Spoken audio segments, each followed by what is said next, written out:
Oh, right.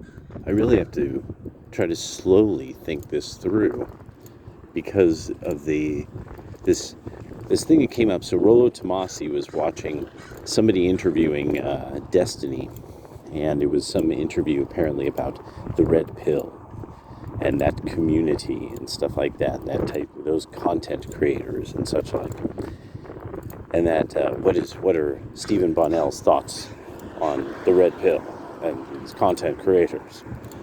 And Rollo was kind of fuming. He was pretty pissed that he's like, why are they asking this guy?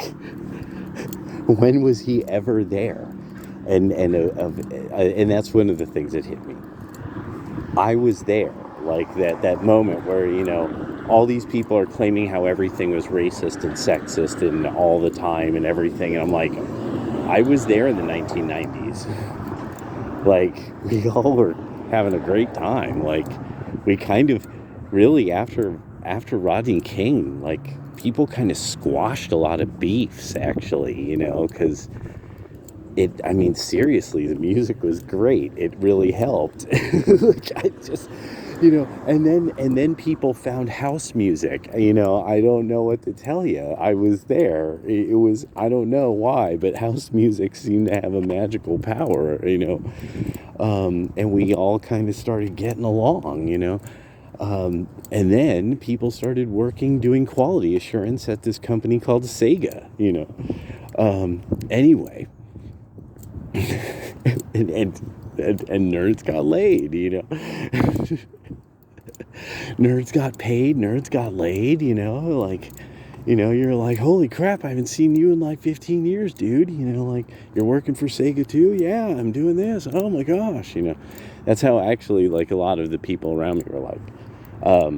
And so, now, and also it was pretty tough work because quality assurance really isn't fun. If it were called fun, it wouldn't be work. But anyway, so listening to Stephen Bonnell talking about the various people he's encountered that he would say these are the red pill community he knows of and that he's encountered. And Rollo was really going off about this, and he's like, yeah, Fresh and Fit and Tate, maybe Nick Fuentes. The thing is, though, these are latecomers to that scene. Fundamentally, they're latecomers to that scene. That scene was established. People started talking about in chat, all kinds of people, going back to the early 2000s, when, way before YouTube or any of that. And, when Google was a new thing, people had blogs that were a part that there was just no name for it. And it's like all things that men group around. There at some point there's no real name for it. Now, once the alternative right was going, I said many years ago on this channel, it's going to break up into sectors that will have a similarity to something like the way you see the early period of the fraternal golden age, that everybody belonged to all these different societies and fraternities and things like that, and it was the big deal. It was the big thing to do, and for a while, and people getting degrees and all these. And I mean, really, when you look up in the Encyclopedia of Freemasonry, Mackey's, oh my God, like the sheer number of organizations that existed. I mean, that alone, just having access to something like that, my God, like, you could write endless numbers of comic books and fiction off of these kooky names and ideas, and some of their degree systems were hilarious, the way that they would put them together. And so, and some of them genius. I mean, some of these guys were really into that. You dedicate, it's a weaponized autism of sorts.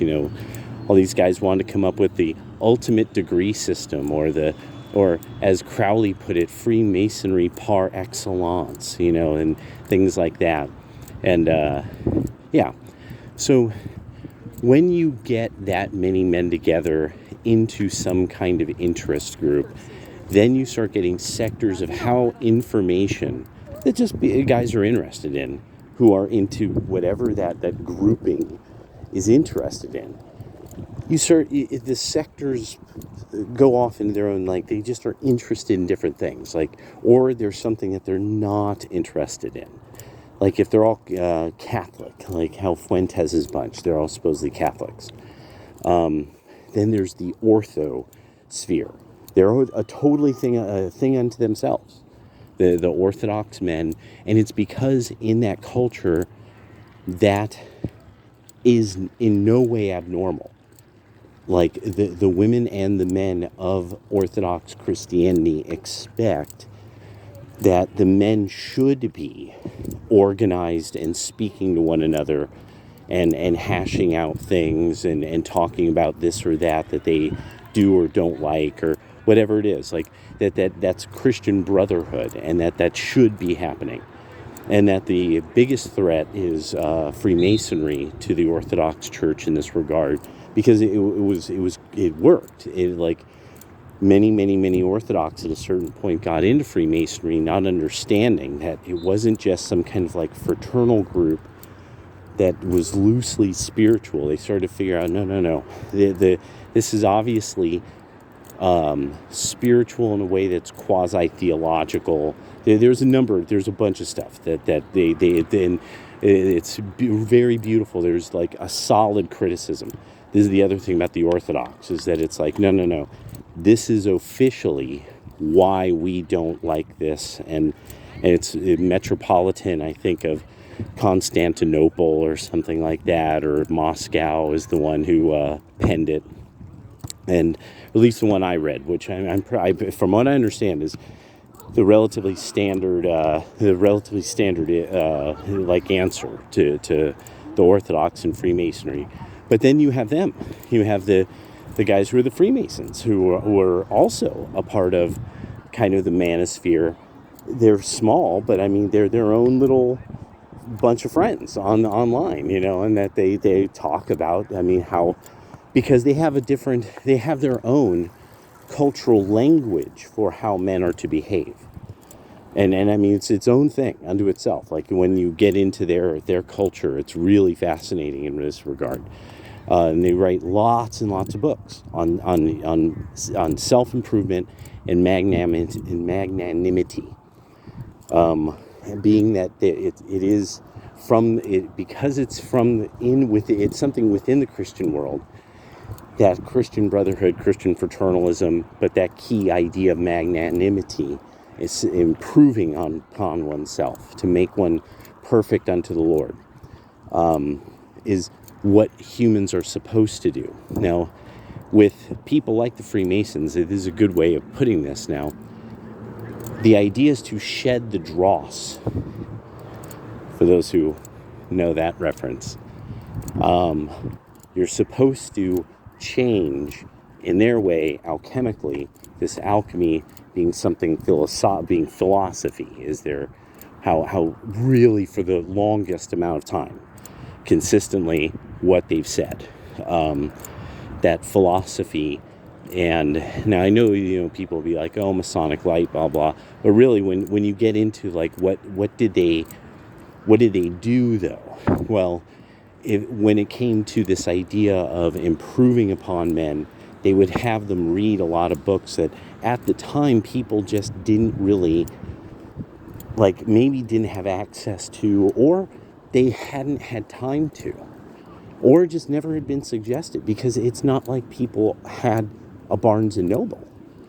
I mean, I bet everybody can remember when they opened a bookstore at the new mall in the 80s where you lived, and they had a really big bookstore, and we were hanging out. Mom was so excited about the new bookstore at the mall, I'm betting a bunch of you can, like, kind of, feel me on that one, if you were there from the 70s and 80s and 90s, like, look at the size of this bookstore. Well, that wasn't, because it's never really been that normal across most of the inhabited United States.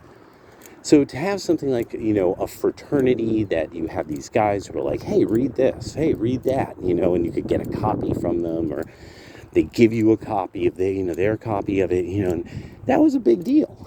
And or that you had a lodge that could buy so many copies. And then they got a discount, and everybody had, the big book of the day. And also that you then had a group of men who could discuss the Catholic, could sit with the Protestant who lives in the same local jurisdiction of that lodge, and they could put aside their differences because there's this book that's come out. And this book has something to do with the Galapagos Islands. And gentlemen, this is going to be a big deal. We should discuss blah, blah, blah. Everybody's starting to talk about this book. So,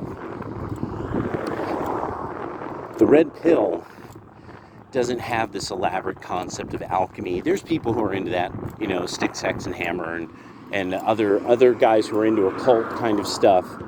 Or you have the orthosphere type of person like Jay Dyer, who he would be telling you about, how most of that occultism, alchemical process things, and he'd be like, no, it's this, and this, and outside of that, it's pretty fake and gay.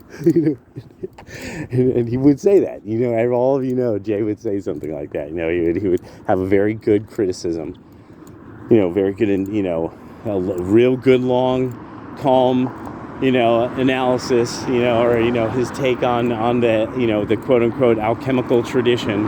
And then you'd say, and outside of that, it's fake and gay. And so,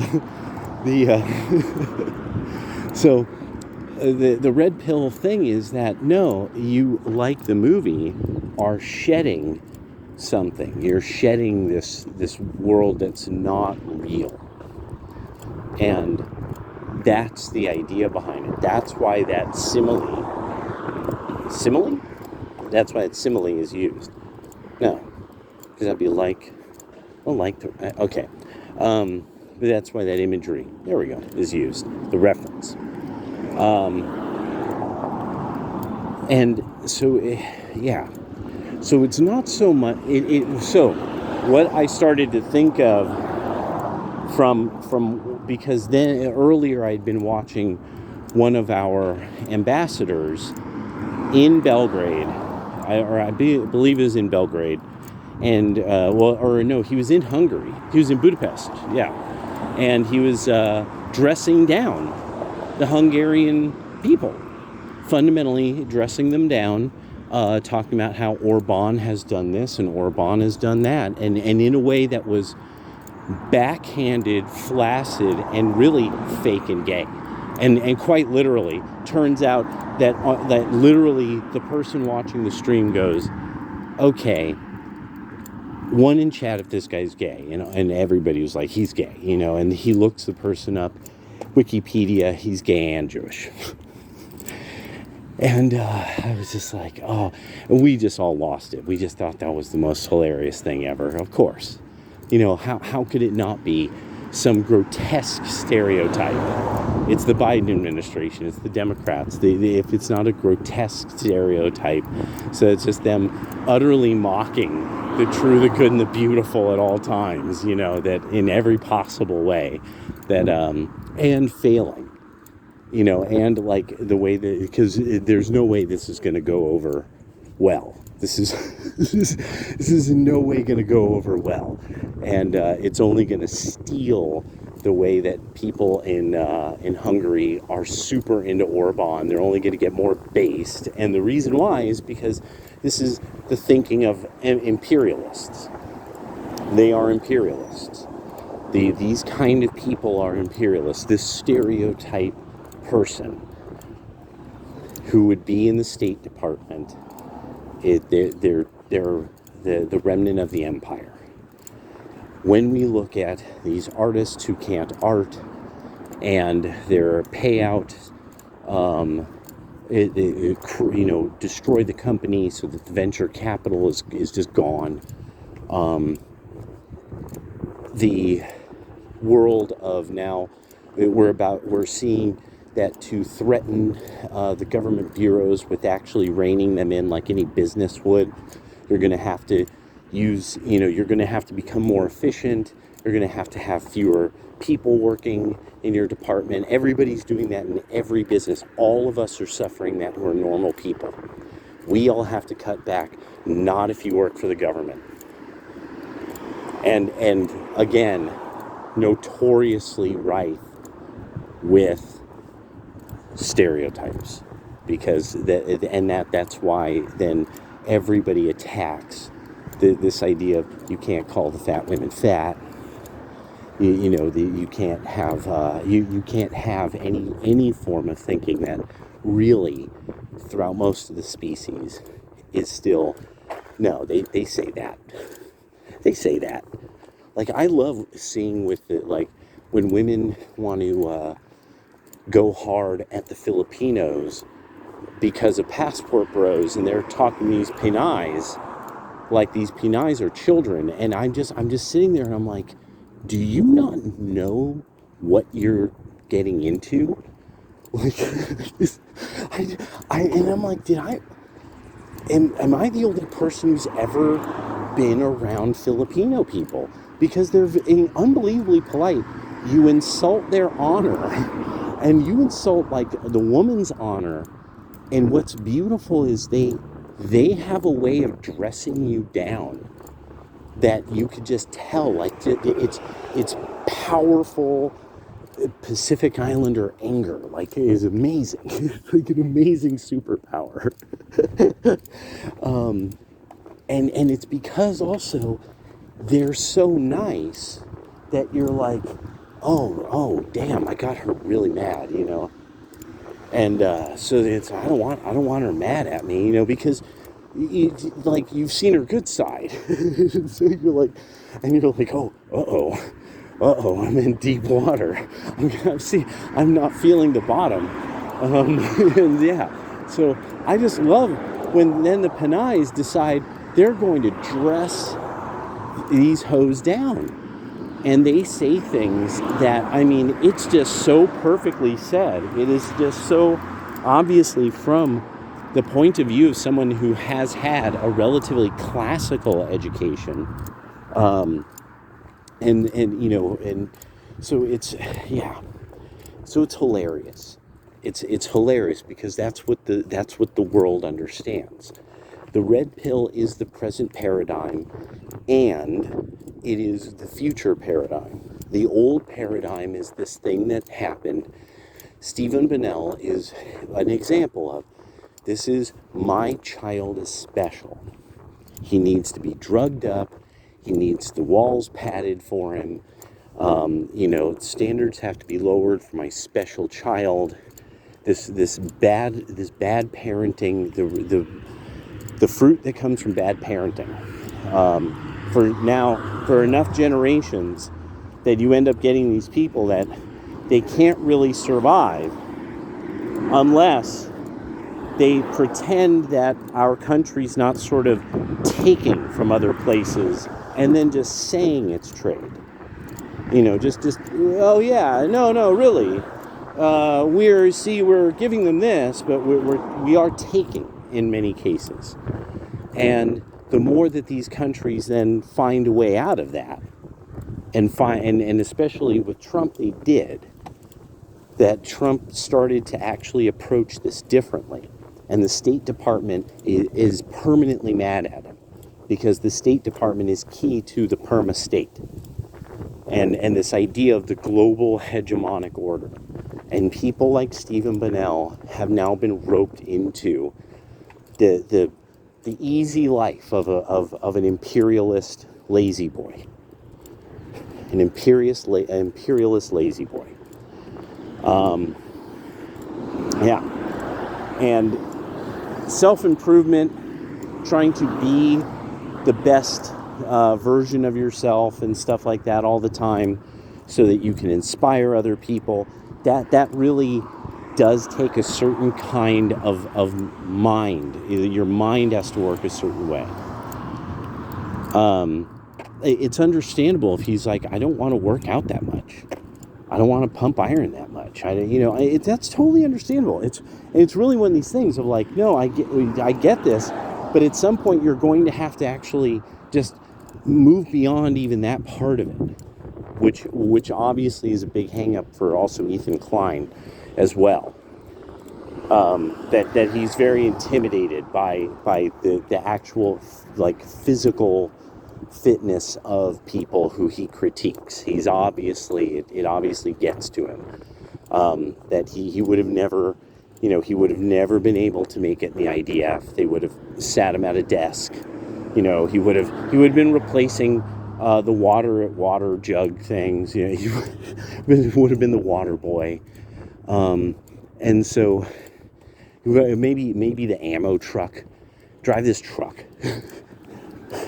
Ethan, why don't you just drive this truck? Don't even ask what's in it. Just drive it. Anyway, that's your mission, buddy. Anyway, so not even having like this thing of, super yoked, hella diesel all the time, getting, about to hit the gym again, need more steak, not even something that silly. Like really more of the idea of like, okay, well, there's issues about the way the world works, and technology hasn't beaten that yet, and there's no real indication technology will beat a wide variety of human problems, which are more it's about being human, and that we want something a step upward. We want magnanimity. We want to achieve a higher level. But what that is, it depends on your circle of information, your sector, your kind of lodge, how they think of a person's personal kind of alchemical, development or whatever, the philosophical development, perfection unto the Lord, things like that. Every culture will have a way of putting it.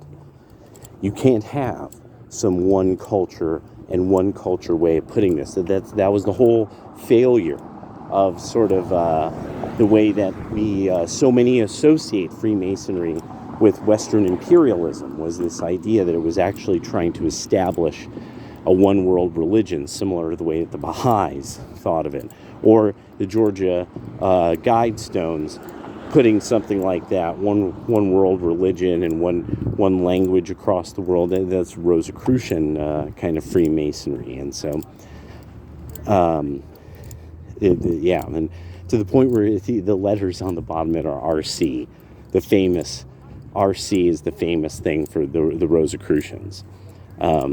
That's why it's really funny when people talk about the Guidestones like there's something super mystery about it, I'm just like, this is obviously from probably Clymer's Rosicrucian group. But okay, whatever. I was like, sure, whatever, So Clymer with a K. Klymer, his end of the Rosicrucians. That's what my theory is. I found a little bit saying about this, but not enough that I could really, can ever in any way confirm it, really. So, with Destiny discussing this area of the internet that he's only kind of knows about from the negative end of it, that he keeps saying, oh yeah, I'm science brain about COVID, and it turns out the manosphere and the red pill were correct. Because you see, the red pill is also women as well. There's lots of them. Way more than a lot of people want to believe there are. Remember, it's pattern recognition. It's losing the dross of the way of thinking if you were an imperial fop. You are no longer an imperial fop. You are no longer allowed to be weak. You are no longer allowed to depend on the proxy violence of the state. What do? Like now that you've kind of climbed the ladder of philosophical thinking, that you at least understand what other people are saying in philosophical terms, or in some kind of way that you could crunch it. Like you've advanced that much. Now, the thing is with the blue pill, there isn't. We hear you guys talk. You still talk in weak ways, use weak arguments, You depend upon like this idea that, what about this? Because in the empire, we don't treat your kind very well in the empire because you guys are bad, and so it's the empire of the sheep. That's what the blue pill really comes across as. And then when it really comes down to brass tacks, you won't take the R-worders, you won't take the child hurters and make them kiss the wall. You will never do that. You will have some principle. Oh, but they are maybe not understood in the empire. We would never do that. Oh, and you are the poltroons, and so there's just not really a way out of it. The red pill, one of the things about it is you have to take on a level of personal bravery that you're like, no, I know like a wide variety of verboten topics. I understand them now. IQ and its relationship to race. Well, there's lots of different groups that this varies in. What's fascinating is the way that it clusters, and the other genetics that high intelligence will cluster with because of what was preferred among a people. That's fascinating shit. But this also means that some groups will have a variety of genetic troubles because of what is really kind of a mutation that was beneficial, and that's high intelligence. A great example of this is there is a real treasure of dating, and it's the hot female redhead. That is a recent mutation. That's a relatively recent mutation of humankind. People don't seek out redheaded men. One of the things about redheads is that they have an issue of cancer killing them at an inordinately high amount. And it's because it is one of those things that develops when you have sort of a cluster of mutations that hasn't had eons to work itself out. So, such as straight hair. Note the straightest hair, Chinese, Japanese, that kind of, that it's literally that they're round hair, that the hair isn't oval shaped like curly hair. And so but the other gene that clustered with that in some way, shape, or form is pattern female baldness. And, and anybody who's been raised around East Asian women, they've seen this. They've seen this happen to East Asian women. And it's just one of those things, and then it's really weird when you see, say, various Europeans that their elderly women will still have like this just massive mop of thick hair for a woman her age. It might not be of color anymore, but it'll be hella hair. And it's just, these are just various genes that have somehow clustered together for some reason or another. And it's because people chose them. Now, you see, if you don't get that that's how things work, then you don't. And people like Stephen Bonnell, and they want to pretend this has something to do with all kinds of wiping out of people, and they want to intimidate guys and blah, blah, blah, and this and that and the other. And it's like, no. Primarily, and this actually is something like, say, when you join, you were to become a Shaolin monk, one of the first things is, while they'd be like, oh, yeah, you'll learn Kung Fu. But no, first, you have to learn a variety of things. Key is the Eightfold Path. There's a bunch of things on this Eightfold Path that are the right thing to do. Right views. Right views, right meditation, right discernment. But one of the key things that I wanted to touch on is the one of right views, because their understanding of right views is not in any way a construction of an elaborate metaphysics. Like, no, life is exactly as you're seeing it. What is beyond this is its own issue. That's not what you're here for. And it's very dry. It's very kind of, and that's why there's something morose. We see it as something nihilistic because we don't understand it correctly, because we want to live in an imperialist fantasy that's for kids and girls, when unfortunately that's just not how it is. At some point, everybody's got to pay the piper, and everyone's just got to grow up and deal with reality no matter what, because we're all going to get really old or not. So none of the rest matters. It's just, you just get over it. You just get over it, and but some people won't. And you're seeing it with these boomers who are holding on to Trump hate. So it just doesn't matter. The red pill is the present paradigm, and it's going to be the future paradigm.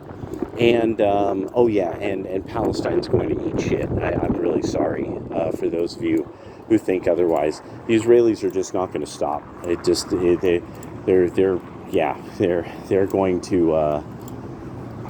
They're going to punish the Palestinians in ways that we'll never forget.